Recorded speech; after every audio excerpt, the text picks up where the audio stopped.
This week on the WriterCon podcast. Always keep moving. Keep your characters moving. Keep them moving forward. Give them an objective and let them work toward it. And start putting obstacles in their way, and bigger obstacles until they get to that objective. Welcome to WriterCon, a gathering place for writers to share their knowledge about writing and the writing world.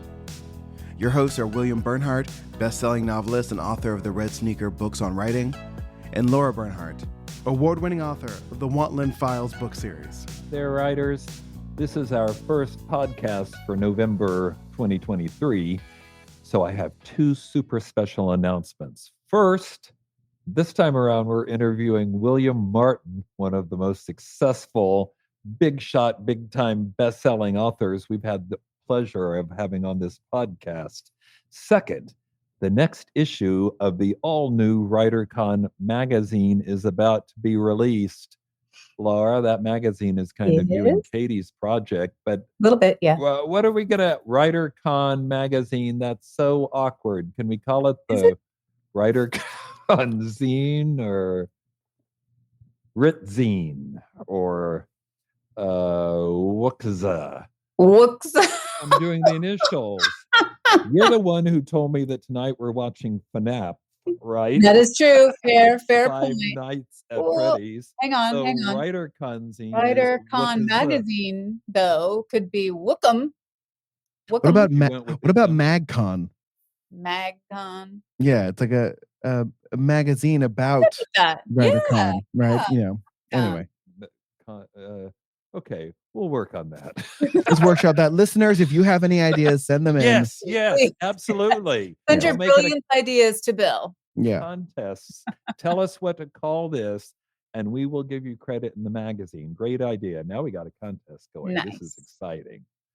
But beyond the contest, Laura, can you tell us what's actually going to be in this magazine? Oh, yes. Yes, definitely. We have some excellent inspirational pieces again, as well as some instruction for our aspiring authors. We have Tamara back giving us some fantastic advice on how to world build in the future. And this is some good stuff. Really like that. And she did the piece on AI on the she last issue. I thought that was terrific. Yes, but AI anyway, was good. And now we're going to talk about world building in the future. She's got some really good advice. So if you're a fantasy author, you don't want to miss that. Authors in general, though, we're going to have some advice on how to use the guidelines from the hero's journey to help you shape your story. And this is something that can be applied to any written piece of work, honestly. So this is a pretty fascinating piece. Christy Duker's. Yes, Christy's piece on how she got published the first time, right? I love that. Christy's piece is wonderful. Again, inspirational, amusing, so sweet. She just writes the most poignant works. I love hers. Yeah. Wow. And more. And I think we're going to have, and I believe can I share a potential maybe, but don't hold me to it? Sure, because people would be pretty upset if I said no at this point. So go for it. I think we're going to start adding in a regular column with book reviews in it. Cool. I'm excited about that. We don't have our first one just yet, but I'm excited about that. Okay, WriterCon Magazine. If you're interested, please go to Substack and search for WriterCon and decide whether you want to subscribe or not. Our interview today is with William Martin, which I think I already mentioned because I'm pretty excited about this. This is the man critics have dubbed the, quote, king of the historical thriller. His most recent of many huge New York Times best-selling novels is called December 41, which, as you probably guessed from the title, involves Pearl Harbor and its aftermath. But he's also written The Lincoln Letter and Cape Cod and a host of other prominent and genuinely important historical novels. And we will talk about all that. But first, the news. Jesse, take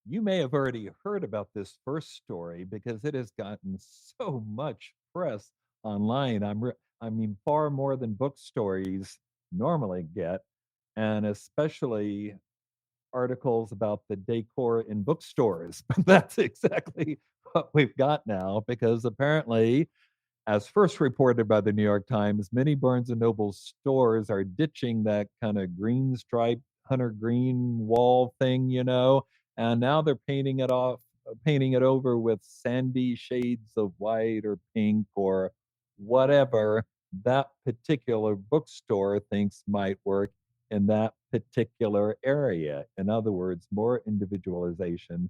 They're not all the same. And this is, of course, the work of James Daunt, who we've mentioned before, is in charge of Barnes& and Noble now.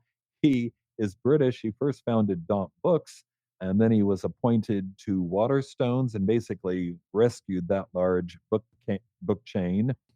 And then when that hedge fund, Elliott Advisors, took over Barnes& and Noble by buying the majority stake, they brought Daunt over to try and see if they could turn Barnes& and Noble around after years of losing money. And he seems to have helped. They're not bleeding money anymore like they were, although there's a lot of room for improvement. And that's probably what this is about. Not making it look like the same old boring, I shouldn't have said that, the same old Barnes and Noble, but one that has modular fixtures that can be snapped out and combined so they can show vinyl records if they want, or tote bags or whatever. I looked at some of those pictures and it looked more like that dress store our daughters keep taking me to, Anthropology, that's what it kind of looks like now. I don't know, but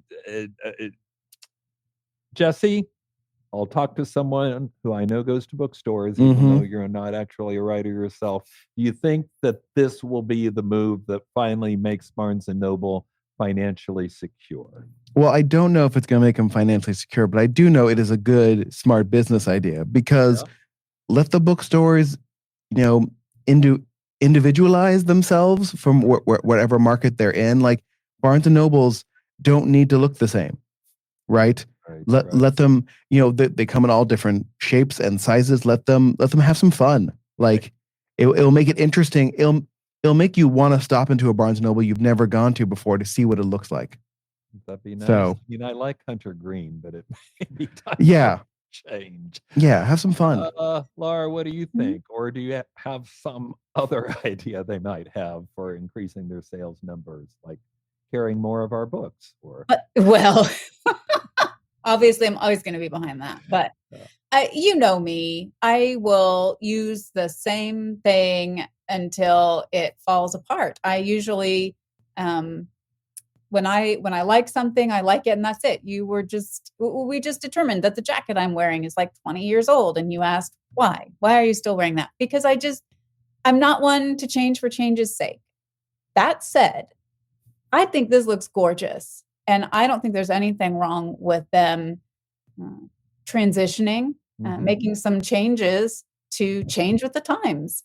And I'm behind this. I'm actually excited to get to see one of these stores. It looks very pretty. It gives me a nice, calm, soothing feeling when I look at it. We know people who, some young people even, a daughter and a husband, love to just go to the Barnes and Noble nearby, and they just go spend time in it. They go up and down the aisles. They enjoy looking at not just the books, but games and other things that they have on hand there. Having some coffee, make it a place to go socialize. I think it's a great idea. Yeah, that's great. Whereas they do that all the time. Whereas I'm still sulking because Barnes and Noble wouldn't hang any signs about WriterCon in its window, but I'll probably carry that to the grave. And it really has nothing to do with the decor. So just corporate policy. The manager did ask if she could have one for herself personally. So we'll give her some. Hire good employees. Listen, maybe this philosophy will lead to individual stores being allowed to make decisions on their own involving local community. So yeah, maybe so. All right, news story number 2. Which is really 2 stories, but I'm kind of cheating, so Amazon does not completely dominate the lineup. But just as there's a chance you've already seen this story about Barnes and Noble Decor, given how much press it's received, you may also have heard about Amazon's stellar third quarter earnings. This commercial giant shot up. Its stock price went crazy, and after all our trading just a few days ago as we record this, apparently in Q3 their ad revenues spiked 26% to about 12 billion, which was well ahead of what was expected. Their overall revenue is, get this is gargantuan, 143 billion, which is up 13% from what analysts expected. So at the same time that Meta and Tesla and everybody else in tech is seeing horrible numbers, Amazon stock is up about 45% so far this year. Wow. It almost seems trivial to mention the other part because clearly Amazon is doing something right. But it's like Taylor Swift, right? She was already almost a billionaire, and now she is a billionaire. So they just keep raking it in. And when she writes her biography, which seems inevitable, they will do the Barnes & Noble over in her color, right? And what is her?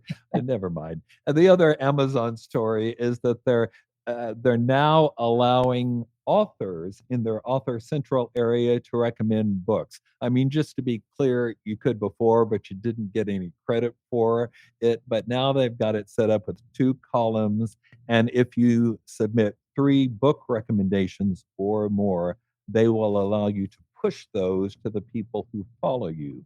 Just to be clear, on your Amazon author page, which you should set up if you haven't already, people can go in and follow you so that they're notified anytime you have a new book.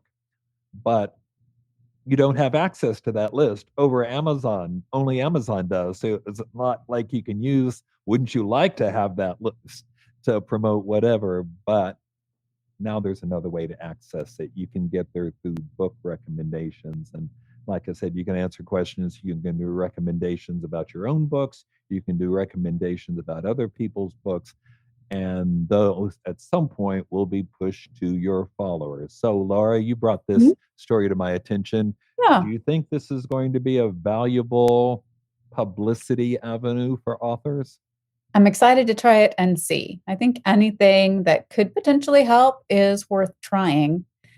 I personally think that Amazon is trying to compete with BookBub on this because BookBub absolutely encourages you to go follow authors, get out there and claim your own books, but also recommend others, follow other authors. And when you do push those recommendations that you make, they go to people. I get those from BookBub all the time. This person that you read or this person that you follow recommended this book. You probably want to give it a try. So I wouldn't be surprised if we start to see something like that coming to us from Amazon. I have a feeling that's the model that they're trying to emulate. Okay, Jesse. So you're reading your email, we'll say, and you see this book recommendation from some rando author, let's say me. Are you going to buy a book just because you saw an Amazon recommendation in your inbox? I mean, I think if I take the other part of my life, the other things I follow, like I listen to when a music artist I like talks about their influences and names a specific album, I will go listen to that album. So I think if there's not like, listen, if Brandon Sanderson put out a list of authors to read, I would probably check some of those out. Really? So yeah. When I get those emails from BookBub, I almost always click on them and look. I'll look at the book that has been recommended and I'll ask myself, does that sound like something I'd like too? I think it has the potential to be nice little networking. Yeah.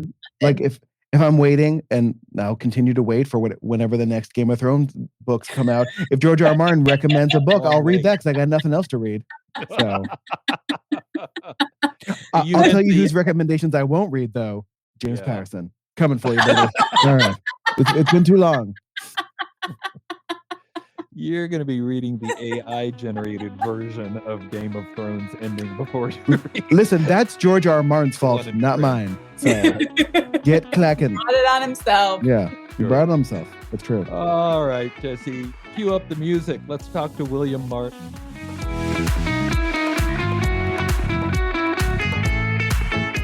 William Martin, welcome back to the podcast. Hello, glad to be here. Hello, Laura. How are you? I'm good, thank you. Well, as a friend of this podcast, you know what I'm going to ask first. Yes. If you could offer writers one piece of advice, what would it be? Always keep moving. Keep your characters moving. Oh, Keep good. them moving forward. Give them an objective and let them work toward it. And start putting obstacles in their way, and bigger obstacles until they get to that objective. The best stories are about forward momentum. And if you don't have forward momentum, you don't have a story. So that's great advice. The other advice is keep your day job. Also great advice. From a guy who was fortunate enough never to have a day job. But I bet you've given that advice on several occasions. Oh yeah, absolutely. Yeah. Well, can you tell us including to my son? Right, that's what I meant. Yeah. Yes. He ignored it. You have a recent release out from last summer, yes? Can you tell us about December 41? December 41 is a World War II thriller, a little bit of a departure for me. A World War II thriller that begins on the day after Pearl Harbor, when the FBI raids a fascist compound in Southern California, a place, by the way, that you can still visit if you know where to look for it. You drive out Sunset Boulevard, and right opposite the Riviera Country Club, you take a right and get up into the hills. And way back up in there is the spookiest damn place you've ever seen. You'll find the powerhouse, the fuel tanks, the water tanks, the terraced gardens that they had planted back up in there. And you can also find the plans at the UCLA archives, the plans for a 40-room mansion that was to go in there and was intended to have been Hitler's Western White House. And in the book, as it happened, the FBI raided this compound and arrested everybody down there on the day after Pearl Harbor. But in the book, one guy gets away. And he's the one they should have caught, because his job is to get himself to Washington, D.C. and shoot Franklin Roosevelt on Christmas Eve when he lights the national Christmas tree. Complications ensue. That's a great premise. What a great setup. Fascinating. Yeah. I remember the last time you came to WriterCon, except I'm not sure we called it WriterCon yet, but at any rate, I remember you gave a great talk, fascinating, really, about sort of the genesis of the Lincoln Letter, because that may have been your most recent one then, and the research you did. What kind of research and work did you do to prepare for this book? Well, with this one, first of all, the idea came to me when I was watching the movie Darkest Hours, with Gary Oldman as Winston Churchill. Oh, right. Yes. We're in this packed theater right after Christmas, and everybody was really into the movie. And there's a scene about halfway through, right at what we writers like to call the midpoint turn, where Churchill faces his darkest hour, when he picks up the phone and calls Franklin Roosevelt and begs him for help. It's May of 1940. France is falling. The Nazis are moving on Dunkirk. Everything seems as black as it could ever be. And Churchill begs Roosevelt for help. And Roosevelt says, "I can't help you. American politics ties my hands." Churchill hangs up the phone, and the camera pulls back, and he slumps in despair. And as I watched that scene, I thought to myself, in a year and a half, right after Pearl Harbor, those two men will stand together on the south portico of the White House to express the unity of our two countries and to light the national Christmas tree on Christmas Eve. That's the kicker in the book, by the way. The German assassin gets all the way to Boston, to Washington, and finds, when he opens the newspaper, that Churchill's there too. So he can really get a twofer in this assassination attempt. But when I first saw that in the movie and I thought about it, I said, what a target they will make.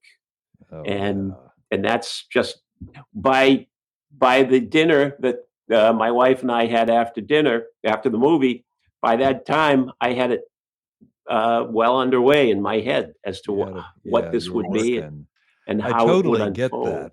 Yeah. And sometimes, you go to conferences or whatnot, and people say, where do you get ideas? And I think, how do you not get them? Yeah. You read a book, you read the newspaper, and that's an example of no one else but you had that experience when they watched that movie. That's right. That's right. Totally and so then, to answer your other question about research, well, we got to go to that Nazi compound. We knew where to find it in Los Angeles. Whenever we would go to Los Angeles, I'd say to my son, who lives out there, okay, I have a scene in the Bradbury Building. Let's go there. I have a couple of scenes in Musso and Frank's, the famous old watering hole in Hollywood. So let's go down to Hollywood Boulevard and have a few meals at Musso and Frank's. And, then, of course, there are scenes in Union Station. We walked the ground of Union Station in Los Angeles. We talked about traveling on Amtrak from Los Angeles to Chicago because, of course, the middle of the book takes place on the Santa Fe Super Chief. I kind of envisioned this whole novel as a 1940s spy thriller, something that Hitchcock would have made, and naturally, you've got to have a train trip in one of these books. But the Santa Fe Super Chief was the Grand Hotel on wheels, and Amtrak, even when you get one of those roomettes, it's not quite the same experience. And so we decided that we'd pass on that, and I'd use my imagination. However, we were up in Northern California visiting our other son and his family, and in Sacramento, there is a spectacular museum for anybody that's interested in railroading, and a museum where they actually have giant locomotives and so forth, and they have the actual dining car that was in that consist, which is what they called those trains. All of those Santa Fe Super Chief trains, each car had a name, and it was like a sailing vessel going across America. And so we walked onto that dining car, and I grabbed my camera and I started taking pictures in every direction, saying, "I'm in a scene from my novel." And naturally, I photographed the menu that was framed, hanging on the wall, so that everything the characters eat on the train trip was on the menu in 1941. Oh, that's so cool. That's fantastic. Including the most expensive item on the menu, a bottle of Veuve Clicquot champagne for the princely sum of $9.95. Oh, wow. Folks. Wow. It's a little bit more expensive now. Yeah, a little bit. And you don't get Veuve Clicquot on Amtrak. No matter how much money you've got. That's right. Hey, you alluded to this earlier, but I so remember hearing you give the talk where, among other things, you talked about, your son informing you that he wanted to be a writer, and you were replying, "I'd really rather you went to law school." That's right. So classic. Here's this hugely successful writer saying, "Hey, let's have some sense." But it makes me wonder, how did you become a writer? Well, I said to my father when I was graduating from college, Dad, I want to go to film school. And he said, film school? I'd really rather see you go to law school. Same thing. But if you don't do what you want to do when you're young, you'll spend the rest of your life looking over your shoulder. Oh, good work, Dad. Yeah. That's perfect. And then when Dan graduated from college and said to me, Dad, I want to go to film school, I said, film school, et cetera, et cetera. That's And of course, now he writes games. Yeah, I've That's played so half of cool. that Star Trek game. Yeah. I got stuck. You Tell pl- him I you- can't get past the tachyons part. Because of the, is there a glitch in it or? No, I'm just not No. good at it. Oh, okay. Okay. I guess that might be a good thing if it's challenging enough for you. I don't know. Challenging. No, And I he's need- probably not devoting, days and days at a time. Yeah. Maybe if you had nothing else you were doing, Bill. Yeah. Yeah, Well, he wrote 1,400 pages of screenplay for that game. Wow. I Because can't even imagine. and this could be a topic where you could have him on. He'd be great to talk with about writing this sort of thing. Yeah. And the incredible challenge that it is to write a game. Because when we write a novel or a screenplay, we're thinking down the page and then turn the page and down the page.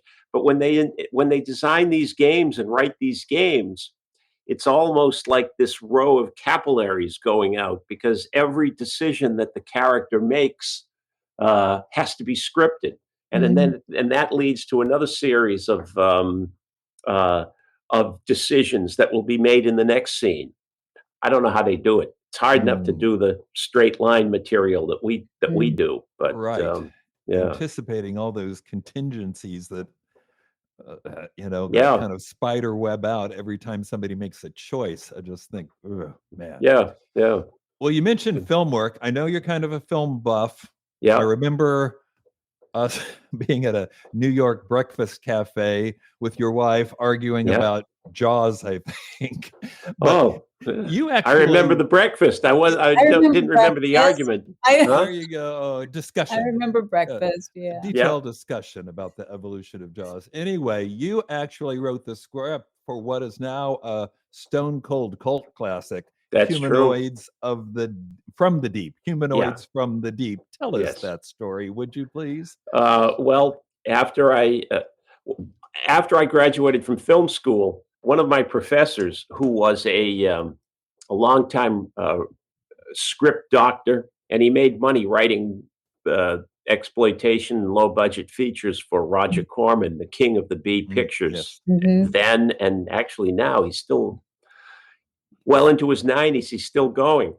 And of course, Corman had given a start to Martin Scorsese and Jack Nicholson and Robert De Niro and all of that generation, just a little bit older than I am. All of them got their start with Roger Corman. So when Corman's story editor, with whom I had developed a relationship, called me up one day, right after I'd finished my first novel, but before it had spent 14 weeks on the New York Times bestseller list. That lightning strike hadn't happened yet.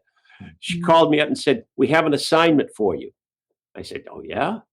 And she said, all we have is the title and the tagline. And I said, "What's the title?" And she said, "Humanoids from the Deep." I said, "What's the tagline?" "They're not human, but they hunt human women. Not for killing, for mating."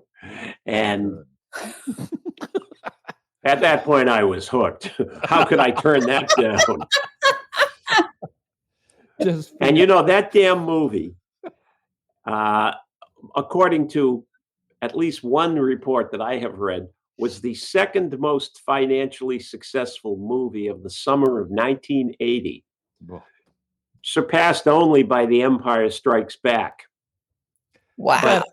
That had a But bigger budget, though. That's not Yeah. really fair comparison. I know, but if you're working for Roger Corman, you only worked for scale with no back end points, unfortunately. So I got the princely sum of $12,500 for that movie. Wow. Yeah, It's pretty good, And though. Get paid. that Yeah. was, that was decent money back then. Plus, considering all of the screenplays that I had written up until then that hadn't been produced, it was nice to know that somebody was actually going to take what I had written and put it into production, because Yes.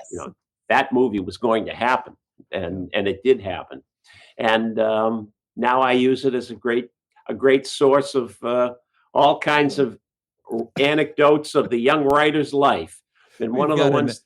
You've got an IMBD credit till the end of time. So That's right. I do. What more do you want? That's Yeah. nice. Very Yeah. Yeah.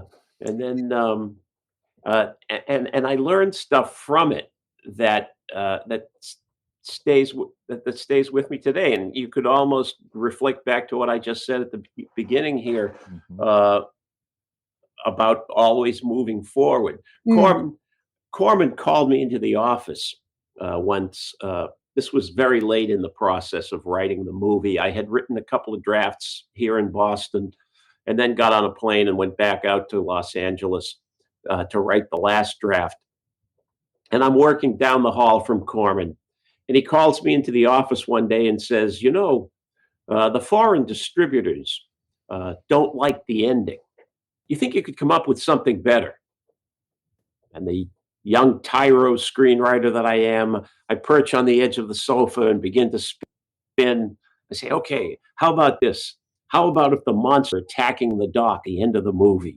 They're breaking the dock apart. People are falling into the water. In the water, the monsters are killing all of the people that are falling into the water, and they're climbing up and out, and they're chasing women all around. But Doug McClure, remember him? Oh, Doug I do. McClure. Yeah. Doug McClure was our hero. Doug McClure is out in the harbor in his fishing boat, and he's got a 50-gallon drum of gasoline on his boat. And he takes the gasoline and dumps it into the water, and then he pulls out his flare gun and fires a flare into the water, and the whole harbor explodes, and we kill all of the monsters except for one that we saved for the sequel. Roger Corman looks at me and he goes, yes, explosions. I like explosions. The audience likes explosions. You remember this for the rest of your career. When in doubt, blow something up. I love it. That's fabulous. Wise words. And I saw him many years later and told him that story again. And he said, well, what I was really trying to get across to you was something that the great Southern California detective novelist Raymond Chandler used to say was his best advice to young writers. When you run out of ideas, bring in a man with a gun. Introduce conflict, and by introducing conflict, you're raising the stakes of your story, you're cranking it up, you're heightening the intensity, and that's what will keep people turning pages. So Corman understood. That's fascinating. That's why And he lasted all these so long. years, I thought The Land That Time Forgot was Doug McClure's best picture. But as No. it turns out, no. It's No. Humanoids from the Deep, clearly. That's right. That's Well, right. This is really good advice that you're giving. And honestly, it kind of brings us to the next thing we'd like to talk about, because many of our listeners are writers and are very interested in the process. Would you, to start with, would you label yourself a pantser or a planner when you're starting out on a novel? I have been both. Okay. Earlier novels like Back Bay, and all of the novels, the Peter Fallon novels, which are the buried treasure stories that go back in time and forth in time. I've really plotted most of those books out very carefully from beginning to end, simply because they're so big and they cover such long spans of time, and the plot is so complicated that you have to do it that way. But as I've gotten older, with December 41 and actually with the Lincoln letter earlier, I did not plot them quite so much. I simply signposted. I said, okay, at this moment in this book, I'm going to have to be at this point. I want to uh, have the raid in Southern California, and then we'll see where that goes. And at the end, I want to have a train trip. We'll see where that goes. And then, of course, at the end, I want to have a big spectacle on Christmas Eve on the South Lawn and the ellipse with the German assassin in the crowd, et cetera, et cetera. And then I just let it all roll from that point. I got in my head who the characters were, and it works either way. And I have always found that whatever outline I've written, I usually digress from very quickly anyway. Sure. So maybe like a rough outline, Right. To get you started and to keep you on track. But of course, we all know that things change as we start to write, of course. My training as a screenwriter, when I started out, had begun and ended basically with the treatment, you know. In order to sell the screenplay, you wrote a present tense prose retelling of the screenplay that was like 20 pages rather than 120 pages. And that was the basis on which you would try to sell your screenplay. And so that was sort of what I started doing with the novels. And that helped me to sell my first novel on the basis of an outline. Oh, wow. Which even in the late 70s, wow. yeah, even in the late 70s, that was pretty rare. But after that, I said, okay, this seems to be the way it works for me. And the problem was I'd spend a year planning all that stuff out. But the other way, though, by being a seat of the pantser, you can lose months of your time by following a pathway that doesn't work out. Doesn't go out. Then you have to cut it out. You know, oh no, this story needs to go in another direction. Well, I like what you said. You found what works for you. Yeah. I think that's most critical. I think every writer needs to find what works for them. So what does your typical writing day look like for you? Well, I come up here about 8 o'clock in the morning and sit down and stay here for about 4 hours. Then we go out and have lunch, and we go for a walk in the woods or something like that. And then I come back up around 2 and I stay till 6. And that sounds idyllic to me. I love it. Yeah. I haven't worked quite as hard of late, but I'll get back to it. I promise.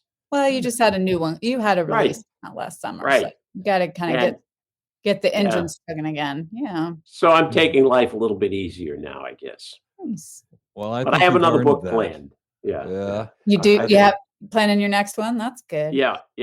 So in addition to that IMDb credit, you've actually received quite a few awards for your writing. Yeah. The Robert B. Parker Award. Yeah. Samuel Eliot Morrison Award. Yep. And the New England Book Award. Yes. Given to an author whose body of work stands as a significant contribution to the culture of the region. That's pretty impressive. Pretty nice. Yes. All the other authors that have contributed to the culture of this region, that's a pretty nice one.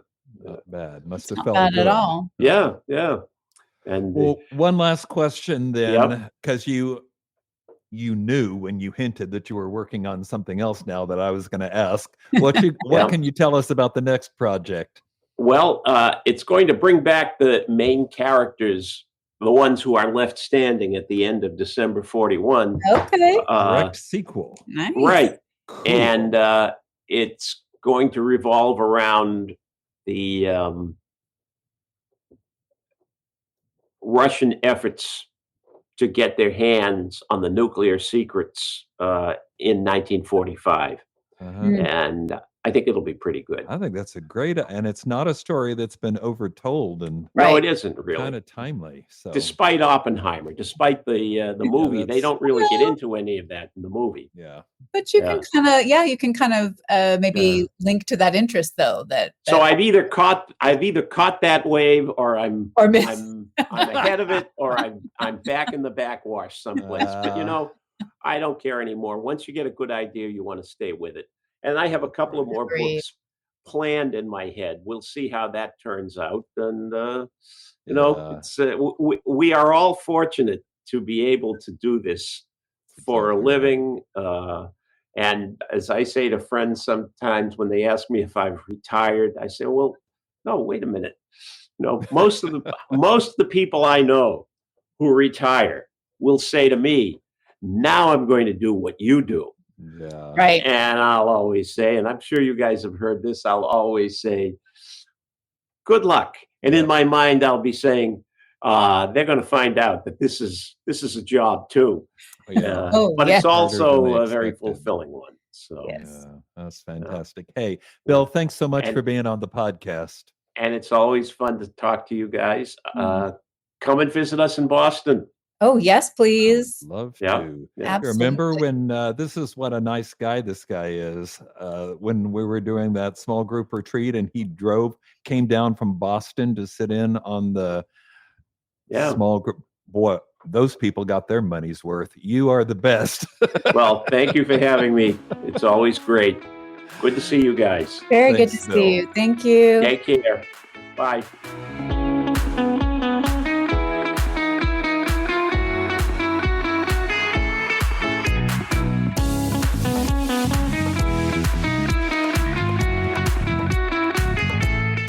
Just a few parting words. Laura, tell us about what's going on with your novel, Red Rain, and Australia. Is that In right? Australia, it was selected for a promotion in Australia. It'll be on sale all through the month of November. So any of our listeners in Australia, hop on over and take advantage of that sale. And we have some too, so I'll flag that in the show notes. Australians, click here.